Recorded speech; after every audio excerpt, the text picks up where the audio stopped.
The second night, I had 3 cups again, and that night it told me I need to like tell my brother that I loved him more. You know what I'm saying? My brother, and I had to just it just something was just like, yo, tell tell your brother that you love him. He probably really needs to hear it right now. So then again, I was anxious on getting back to my phone so I can like, yo, tell him I love him. You know what I'm saying? But it's a whole night of ceremony. So I just had to keep drinking my cups. You know what I'm saying? And purging and whatnot. Yeah, I asked Mother Ayahuasca for like, I kind of changed my intention. I was like, show me what's next in my life.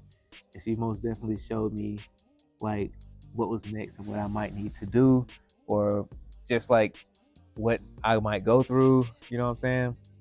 It all depends on how you interpret it. It was definitely a great message that I received. I saw like more sacred geometry. I saw these eyes. It was like this cluster of eyes. Like I could just close my eyes. I could just see like a kaleidoscope of eyes just spinning, just watching me, just like a whole bunch of little eyes. Like, and I thought I was tripping. I was like, maybe this is just part of my trip, my dream, my hallucination. But in class the next day when somebody was sharing, somebody else had seen the exact same eyes that I had seen. So that's when I knew. I was like, oh, that's crazy. That's different. You know what I'm saying? And during ayahuasca, there's things you can have like called a surgery. They call it surgery, and it's either a praying mantis doing it, an octopus, or it's one more thing. I don't think the jaguar is performing surgery, but it's one more thing that would be performing surgery on you. And like this surgery has actually healed people like in real life. So like I didn't have any surgeries, but I did see the octopus like in one of my visions. But I don't know if he healed me or not, or what happened. But I saw it, but it never like I didn't get asked for a surgery. Like because they say he'll ask you like, do you want a surgery or can I perform surgery on you? And like you'll hear it doing the surgery. And when you purge, you'll purge whatever is there out. You know what I'm saying? So, when you're under the medicine is like you're not like out of your mind. Like you know what's going on. You know what I'm saying? Unless you just really, really deep into it. Like they say don't trust the fart because if it's not it's most likely not gonna be a fart. You're probably gonna poop your pants, like shit your pants. Like and it happened to a few people in our group, which is it's nothing embarrassing about it because like it's just what it is. Like I didn't poop myself, but it's just a thing that happens. It's like as a group we all just laugh at it and keep moving. You know what I'm saying? You're healing, you're doing the work, and you just keep going. Like you keep going. If you get a cup, one of your cups, and you throw it up immediately, they'll give you another one. Like within the first 5 or 10 minutes, you throw it up, they'll give it to you, give you another one immediately. You got to try to hold it down. You know what I'm saying?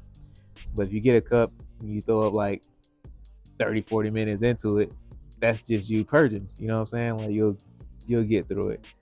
But yeah, the second night I got told to tell my brother I love him.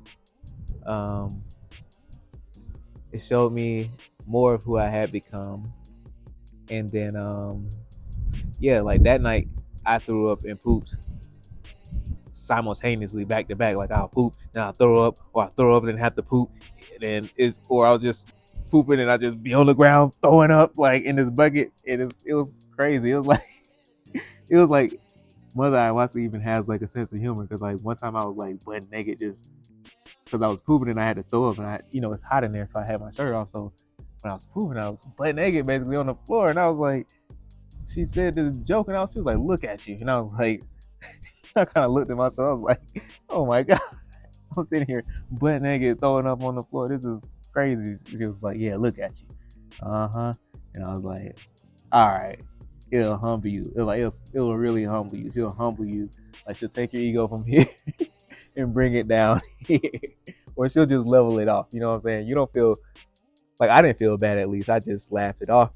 And I came out and I laid down and I was like, that's crazy.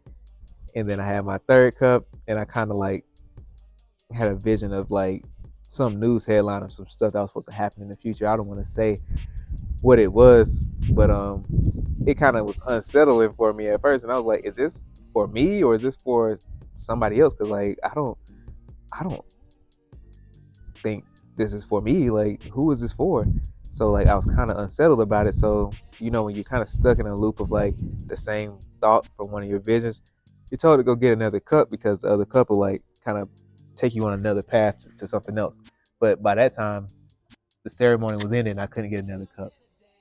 So they'll serve cups from like whatever time after you set up after 5:30 up to about 11 at night, and then from 11 to 1 or 2 you're kind of like going through the motions and coming down, because like they don't want people going to their rooms being alone on the medicine and tripping out in there, you know what I'm saying, or going off the premises or doing whatever. So they make sure everybody's good before they leave. And if you need to go to the medical center, there's a medical center on campus, on the resort, that they'll take you to. They'll tell you like, oh, you need to go to see the medical examiner, or you need to go get IVs. Like, 'cause there are some people like just throwing up, and pooping. So like, they probably was dehydrated, so they'll give you an IV and they'll send you back on your way. Like, the second day, I can say I was a little more tired, and I was like, okay, I'm feeling it. Like, I felt a little drained. I barely ate breakfast that morning. Like, I probably had toast and eggs, and like a piece of toast with butter on it, and they had sunny side up eggs, and I had put one of those eggs on there, and that was about it. And I was good till lunch. Still went to yoga, kind of like barely made it through yoga, but I made it. Went to class. Then I did my cold plunge. Like, I went to the sauna, did a cold plunge, and I was back. Like, I kind of woke up and was like, all right, cool, I'm back.